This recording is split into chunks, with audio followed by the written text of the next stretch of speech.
அனைவருக்கும் வணக்கம்.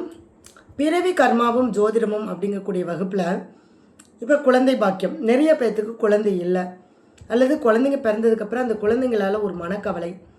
ஏன் இப்போ நம்மளுடைய ஜாதகத்தில் 5ஆம் பாவமும் எந்த கிரகத்தினுடைய குடுப்பினை, அதாவது குரு பகவான் 5ஆம் பாவ அதிபதியும் குரு பகவானுடைய குடுப்பினையும் என்ன, அந்த கர்மா நமக்கு எப்படியெல்லாம் பாதிப்பை கொடுக்குது. அப்போ குழந்தை பாக்கியம் இல்லாமல் ஏன் நம்மளுக்கு அந்த கர்ம வினையானது நம்மளுக்கு வேலை செய்யுது. இப்போ உதாரணத்துக்கு பார்த்திங்க அப்படின்னா, மாந்தி 5ஆம் பாவ அதிபதி நட்சத்திரத்தில் நின்றிருந்தாலோ அல்லது 5ஆம் இடத்துல இருந்தாலோ குழந்தை பிறப்பு தாமதமாகுது. நான் நிறைய ஜாதகங்களை ஆய்வு பண்ணியிருக்கேன்.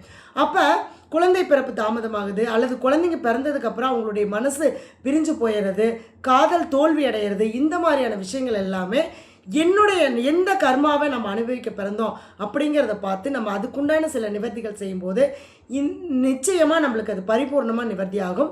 இந்த வகுப்பானது ஜோதிடம் தெரியாதவர்கள் கூட கலந்து கொள்ளலாம். உங்களுடைய ஜாதகத்தில் நீங்கள் ஏன் என்ன கர்மாவை அனுபவிக்க வந்தீங்க, எதுக்காக நம்ம பிறந்திருக்கோம், ஏன் நம்மளுக்கு இந்த குழந்தை பாக்கியம் கிடைக்கல, அல்லது குழந்தைகளால் நமக்கு ஒரு மனக்கவலை அப்படிங்கக்கூடிய விஷயங்களை எல்லாமே நீங்கள் தெரிஞ்சுக்கலாம்.